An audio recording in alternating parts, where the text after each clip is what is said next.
sistem pernafasan.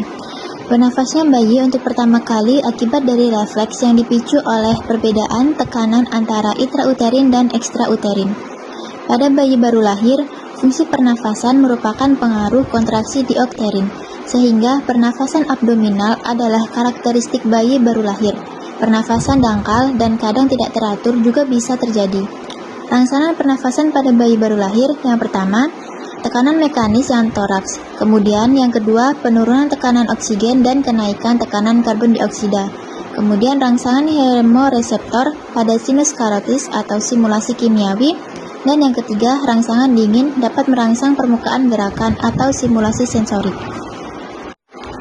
Kemudian ada pada sistem kardiovaskuler. Sistem kardiovaskuler mengalami perubahan yang mencolok saat bayi lahir. Saat bayi bernafas pertama kali, paru-paru akan mengembang sehingga mengurangi resistensi arteri pulmonaris. Tekanan arteri pulmonaris maka akan menurun dan mengakibatkan tekanan atrium kanan ikut menurun. Hal tersebut menjadikan tekanan pada atrium kiri dan ventrikel kiri ikut meningkat, yang akhirnya menjadikan foramen oval, tutus arteriosus, dan senosus menutup. Frekuensi dingin jantung bayi baru lahir itu sekitar 140 kali per menit, bervariasi antara 120 sampai 160 kali per menit. Frekuensi ini menurun saat bayi tertidur.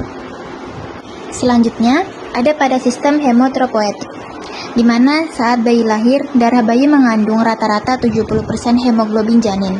Tetapi, hemoglobin janin berumur pendek sehingga semakin bertambah umur bayi, semakin berkurang kandungan kadar hemoglobin janin. Kadang anemia fisiologis dapat terjadi saat bayi berusia sekitar 4-5 bulan.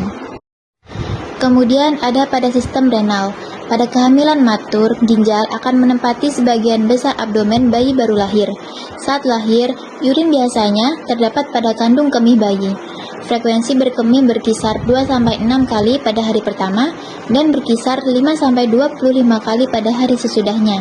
Bagi matur, berkemih 15-60 mili urin per hari.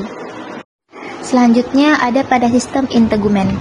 Pada sistem integumen, epidermis dan dermis sangatlah berkaitan longgar dan sangat tipis. Vermis caseosa menempel pada epidermis yang berfungsi sebagai pelindung bayi, di mana bayi matur memiliki warna kulit erimatosa atau kemerahan. Kemudian beberapa jam setelah lahir, tangan dan kulit terlihat sedikit sianosis api. Pada bayi baru lahir, produksi hemoglobin dihasilkan oleh hati janin sampai usia bayi sekitar usia 5 bulan.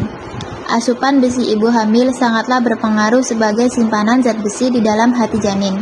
Pada bayi baru lahir, hati juga berfungsi pada proses konjugasi pada liburin.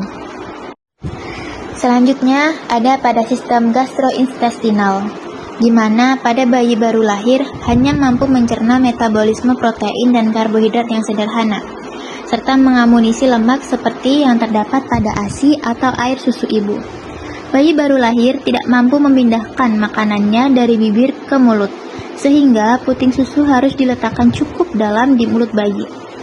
Saat lahir, perilaku mengisap pada bayi dipengaruhi oleh maturitas dari neuromuskuler. Pengobatan diterima bayi saat ibu persalinan dan jenis makanan awal.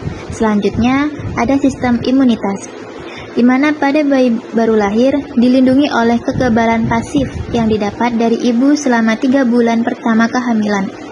Sistem pertahanan alami seperti kerasa menanggung atau pepsin dan krepsin belum berkembang baik sampai usia bayi sekitar 3-4 minggu.